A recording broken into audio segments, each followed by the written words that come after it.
A man accused of shooting his daughter-in-law claims it was an honor killing. Bakersfield police need your help to locate these suspects in connection to a local shooting. And an extreme home makeover revealed in Bakersfield. This is 17 News at noon. Good afternoon. Thanks for joining us. I'm Maddie Jansen. The case is closed in the investigation into what happened with missing McFarland City Manager John Wooner. This morning, 17 News received the police report in the case. Wooner went missing in mid-May after he was last spotted at a cemetery here in Bakersfield. At the end of July, his SUV was discovered in the Kern River and his body found inside. We just received the report minutes ago and are poring over them right now. You can find those reports on our website, KGET.com, later on this afternoon, and we'll have a full report with those details coming up tonight on 17 News at 5. An 8-year-old Bakersfield girl is missing. 8-year-old Susana Alejandra Moreno Sanchez was last seen on Sunday. Bakersfield police tell us she was abducted by one of her parents, but so far no further details have been revealed. She's described as 4 feet 8 inches tall, 80 pounds, with black hair and brown eyes. If you have any information on where she may be, call BPD at 326-3833. A new and shocking revelation in the case of a man accused of killing his daughter-in-law. Court records revealed Jagjit Singh told investigators he shot 37-year-old Sumandeep Kaur Kunar 3 times because she was having an affair and planned to leave the family. Singh described the murder as an honor killing. Singh was in court yesterday and pleaded not guilty to a charge of first-degree murder. The shooting happened on Monday. Dispatchers sent firefighters to an unknown medical call. When they arrived on Menachie Meadows Drive, they found a bloody revolver, the victim, and Singh removing ammo from the gun. That's when police were called to the home. Reports say Kunar was found on the couch in the living room with 3 shots to her neck and face. Singh reportedly told police that in addition to his daughter-in-law's supposed affair and plans to leave, he claimed she threatened to, quote, sully his honor by telling people he tried to sexually assault her. Documents we have don't say whether Singh considered the allegation a malicious lie or something that really happened that he didn't want to get out. We want to note an honor killing is defined in certain cultures as the killing of a relative, especially a girl or a woman who is perceived to have brought dishonor to the family.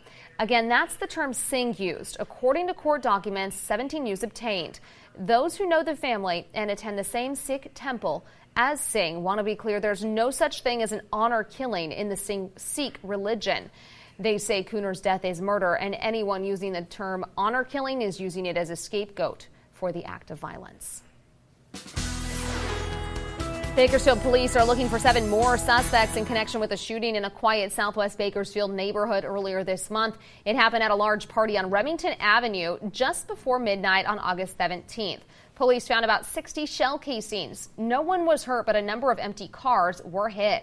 Police have already arrested 9 people in connection with this shooting. Now, police are releasing pictures of 7 more people wanted on gang participation and other charges. The first 2 suspects, 27-year-old Antoine Ginn and 30-year-old Charles Blakely. Also wanted 43-year-old Vanis Anthony and 32-year-old Clarence Wandick. 32-year-old Dontrell Williams and 25-year-old Javern Weldon, and lastly, 39-year-old Maurice Spellman. Anyone with information on any of their whereabouts is asked to call BPD at 327-7111. Well, after the Mosley family's big day, we finally get to hear from them today at a press conference held by the HTV show Extreme Makeover Home Edition. The family was able to share their experience after seeing their new home for the first time. Maddie, let me tell you, I was here last night for the big reveal when HGTV finally moved that bus and the Mosley family got their first look at their new home. And let me tell you, they were completely shocked at the look of their beautiful home. So beautiful. It's a 5-bedroom home, 4.5 bath, and it has a great yard, and it is just very modern looking. But what better way than to hear it from the family themselves, who are here with me now. And if they could join me here in the... So this is the Mosley family. So guys, what was the first reaction, the first thing that went through your mind when that bus was moved? It was very overwhelming. Just the whole thing leading up to it, the wait, it was hurry up and wait. And then when the bus moved, emotions just took over, and I was so emotional. But it was a good cry. It was a cry, but it was a good cry. It was I was just overjoyed with just the love that the community, put into this house. And the community being here and supporting you guys, what was it like seeing them all rally up? It was crazy. It was. I felt like safe and loved. It was nice to see everyone out here, just supporting us. The family, we had some of our family come from out of state and surprise us. So it was a lot. It was a lot, but it was so good. It was so good. Now, without giving it away, because I know you guys can't give it away yet, what is one thing you guys are looking forward to with this new home? To have big parties. Yeah, Birthday parties, big ones. Yeah, swim parties. barbecues, get-togethers. Yeah, we host some pretty good parties, so it's going to be nice to be the host for everybody. It's going to be nice with a lot of room, way more room than before. Now, you guys haven't officially moved in yet, right? No, not yet. Are you guys excited to do so? Yeah. Well, I'm so excited. We had to give up the keys, but we'll be in soon. I think in the next few days. All right, guys, well, thank you so much for being out here, and congrats on your new home. It's beautiful. Thank you. Thank you. Thank you. Thank you for everything. All right, Maddie, we'll send it back to you in the studio. Definitely was a community effort, and it looks gorgeous. It's just incredible that they can put a house together that quick. And hats off to all the volunteers, everybody that was a part of that, because they were building this house in triple-digit heat every single day. So well done to the community of Bakersfield and Kern County. 89 degrees Bakersfield right now. It's cooler now than it has been in previous days. No winds out there right now. And as we take a look at the forecast today, we are going to see upper 90s and then slipping back to 84 by 10 o'clock and 70s by midnight. For the mountains, 82 degrees right now in Tehachapi, a west-northwest wind at 12. Kind of nice to have that breeze, and you're much cooler than what you were at yesterday. And we take a look at the numbers for this afternoon. We will be in the mid-80s, but then by 8 o'clock, we're right near 73. 60s return by 10. How long is all this weather going to last? We'll talk more about it in just a few minutes, Maddie. All right, thank you, Kevin. Election news now. Only 10 Democratic presidential candidates have qualified to take part in the next debate scheduled for September. With a midnight deadline having passed, NBC News reported that Joe Biden, Cory Booker, Pete Buttigieg, Julian Castro, Kamala Harris, and Amy Klobuchar had made it, as had Beto O'Rourke, Bernie Sanders, Elizabeth Warren, and Andrew Yang.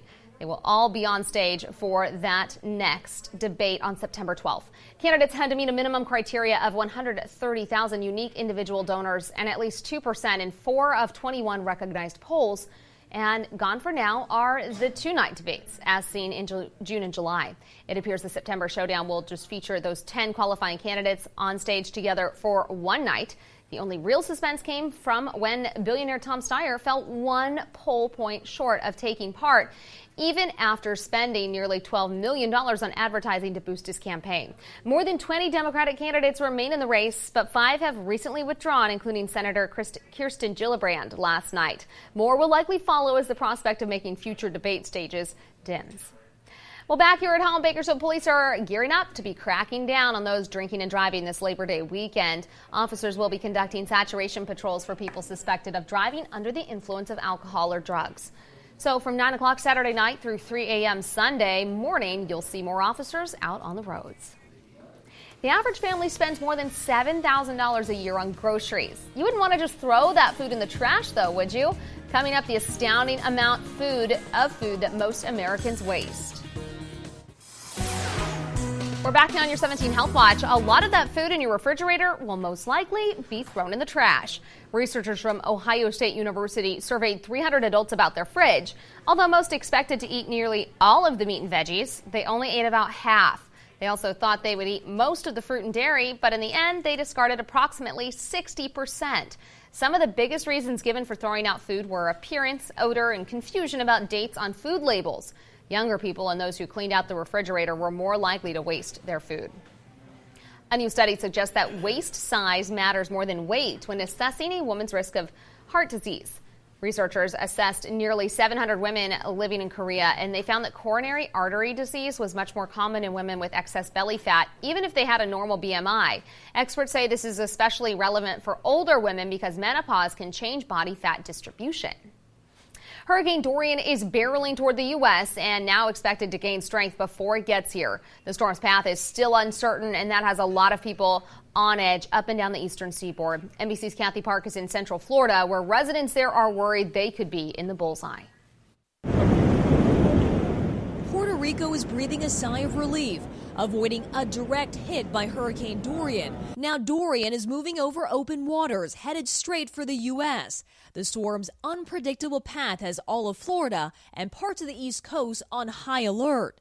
Florida's governor has already declared a state of emergency. Georgia's governor urging caution. You need to start preparing now. Residents are not taking chances. Water, gasoline containers, and storage bin. Lessons learned from 3 hurricanes hitting Florida in the last 3 years. We ran out of gas last time. Gas lines are growing, and grocery stores already seeing the rush. At this Home Depot in Orlando, hurricane supplies are flying off the shelves. We may have seen 20 or 30 people asking for hurricane supplies a couple of days ago. Now we're in the hundreds. For tourists, the storm threatening to wash out their Labor Day weekend plans. There's really only like us and a few other people here. 2 days ago, it was totally stacked. With Dorian still days away, all eyes on the skies, watching, waiting, and worrying. There's a new moon tomorrow, which could mean higher than normal tides, and then you factor in hurricane conditions, and the situation here could be both dynamic as well as dangerous. In Cape Canaveral, Kathy Park, NBC News. And I know Kevin has been tracking this as well. Let's go ahead and check in with him for a look at the storm's path.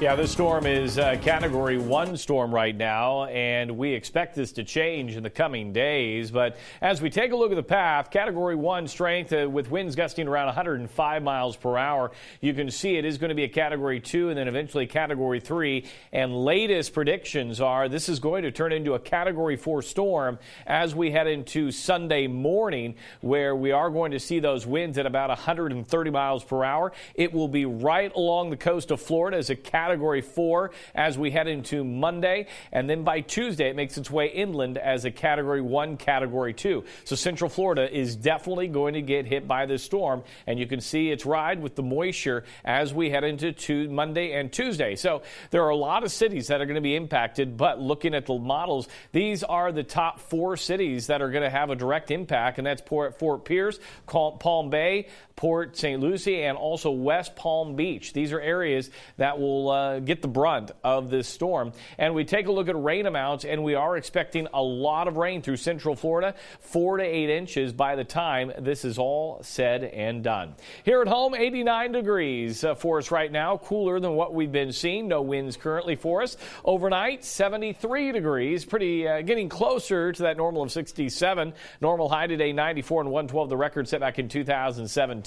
We've got 87 in Delano, 86 in Buttonwillow, 90 in Taft, and then for the mountains, Fraser Park at 80, 82 in Tehachapi, 90s for Lake Isabella, and almost at 100 for Ridgecrest, right now at 97. 92 and sunny out in Arvin right now. Golden Hills, clear skies, and the lower 80s and 81. Take a look at the regional temperatures. We got upper 70s in the Bay Area, mid 80s for Fresno, and 70s to the south. Vegas at 101. Not a lot happening on the satellite and radar. We did see some coastal fog. That has cleared out. We're looking at a very nice day. 78 in the Bay Area, 98 in Fresno, and 70s in 80 south. 85 in Los Angeles this afternoon, and the beach is looking great. Pismo, high of 70 under sunny conditions. Water temperature hovering right around 60 degrees, and a wave height today at about 2 to 3 feet. Here's a look at the overall pattern. High pressure has kind of been nudged to the east over Arizona, eventually lift a little over Colorado. We've got a couple of troughs out here that we're going to be tracking, and that is going to help with our temperatures. And next week, we could even see a little bit of cloud cover move into the area. Air quality improving a little bit. It'll be moderate today with an AQI at 100, and we'll call for 97 in Bakersfield, Delano and McFarland, 95 in Maricopa. As we take a look at the mountains and the Kern River Valley, we're looking at 87 Frazier Park, 86 in Tehachapi, and for the Kern River Valley into the 90s. Lake Isabel at 95, 92 in Wells, a little bit breezy with that westerly wind, 15 to 25. And then for the desert, a little breezy here, 98 Mojave, 105 in Ridgecrest. They're not getting much relief. Your extended forecast pretty much into the 90s across the board, except Sunday did put 100 out there, and then a few clouds early next week. For the mountains, a little bit breezy through the next 7 days. Some clouds next week. Tuesday, right now, we may be looking at mostly cloudy skies up your way. Temperatures remaining into the 80s. In the Kern River Valley, we'll see some increasing clouds early next week. For the most part, temperatures remaining into the 90s. Not bad. I wanted to say 70s right there. We wish. That's wishful thinking. I mean, you could come up by me, though, in the mountains. I know, It's beautiful. pretty nice up there. All right, thanks, Kev. Yep.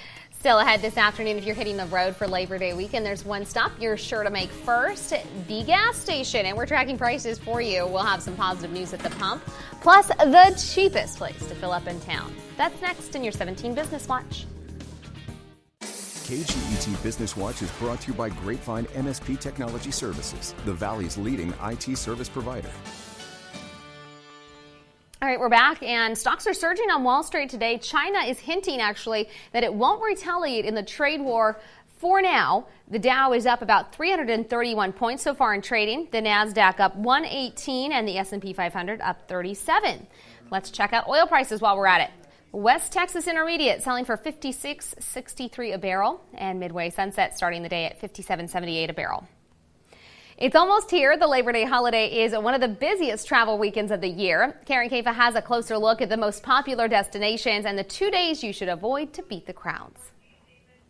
It is considered the unofficial end of summer, and whether you're flying to your Labor Day destination or driving there, prepare for large crowds. This year, over 1/3 of Americans will be traveling for that last long weekend in summer. According to TripAdvisor, 61% of those traveling will be hitting the road, while 27% will be flying. Among the top trips this year, a beach getaway, a trip to the city, an escape to the lake, a mountain getaway, or a visit to a national park. Most folks are looking to spend time outdoors, soak up the nice weather before we're back into the back-to-school routine. Quick trips to the city were also popular. The survey found New York City, Washington, D.C., Boston, Los Angeles, and Orlando were the top destinations. No matter how you're getting there, keep these two key dates in mind. TripAdvisor says Thursday, August 29th, and Tuesday, September 3rd will be the busiest days. But if you can't avoid them, pack your patience. Try to leave a little bit earlier than you normally would, or even later in the day, to help avoid some of those busy trafficked roadways and long lines at the airport. For Consumer Watch, I'm Karen Kaifa. So if you are hitting the road this weekend, you're likely to see gas prices significantly cheaper than last year. AAA says gas is 25 cents less this year compared to the Labor Day weekend last year. Average prices by state range from a low of $2.20 a gallon in Louisiana and Mississippi to almost $3.68 in Hawaii. AAA says the highest gas prices still tend to be in the West and upper Midwest and Northeast. AAA says the national average for regular gas is now $2.57 a gallon. In California, it's $3.57. And here in Kern County, the average is $3.68. According to GasBuddy.com, the lowest price on gas in Bakersfield is $3.19. You can find it at the Fast Trip on the corner of Mount Vernon and University in Northeast Bakersfield. To look up gas prices in your neighborhood, head to KGET.com and click on the traffic section. We've probably all done it at one point or another, probably by mistake. But this traffic violation is killing an alarming number of people. That word of warning after the break. It happens every day at intersections across the country. People in a rush or just not paying attention, running right through a red light. AAA says the number of people dying in red light crashes has hit an alarming level, a 10-year high. NBC's Tom Costello reports. They can be devastating and deadly. Every 12 hours in this country, somebody dies when a car runs a red light. 939 deaths in 2017, the most recent year on record, up nearly 30% since 2012. Montgomery County, Maryland Battalion Chief James Carpenter has been responding to accidents for 23 years. Red light T-bones, he says, are among the most serious. I've seen cars ripped in half, like a cartoon. Major injuries from femur fractures, so long bone, lower leg fractures, lacerations, head trauma. This morning, AAA reports nearly half of the people killed in red light crashes, 46%, were passengers or people in the vehicle that was struck, while 35% of the fatalities were the drivers. Pedestrians or cyclists made up just 5%. The state with the highest rate of running red light deaths, Arizona. We could guess that driver distraction could be a factor, increased time constraints and rushing around, and people are driving more, so they're exposed to driving more, and of course more crashes happen, including red light running crashes. While more cities turn to those always watching red light cameras, experts say they're only effective if deployed in the right intersections. The behind the wheel advice: when approaching a light that's been green for a while, prepare to stop by taking your foot off the gas. Tap the brakes to warn potential distracted drivers behind you that you might stop. And when the light turns green again, wait a few seconds to make sure the intersection is clear and safe. A few seconds to avoid a life-changing injury. It could affect people's livelihood. You can't work, can't take care of your family. That was Tom Costello reporting. If you happen to be a pedestrian, experts suggest staying in well-lit areas and crossings, making eye contact with drivers and stopped cars to make sure they see you before you cross. And of course, take out the headphones and put your phone away so you're not distracted. When we come back here on 17 News at noon, would you dare? A French resort debuts a daring new zip line. We'll tell you how long it is and where you can find it.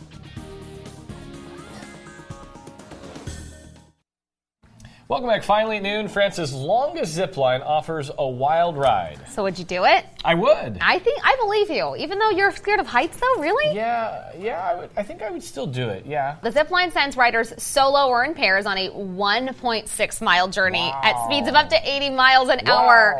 It's not for the faint of heart. Apparently it's for Kevin, though. It's located at a resort in southeastern France. The ride starts at an altitude of more than a mile high and ends a minute and 49 breathtaking seconds later.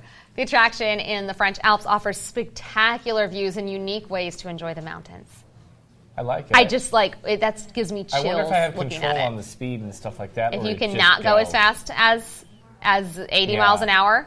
I don't know. I've only done zip lining with friends and stuff. Skydiving. Never at a resort. There you go. Yeah. All right, next tank of gas getaway. Go somewhere like that. More than a tank of gas. Thanks for joining us. We'll see you back tonight at 5. Plane. Exactly. 17 News, your local news leader, continues 24 hours a day on KGET.com and our 17 News app. In the spirit of the Golden Empire, 17 News.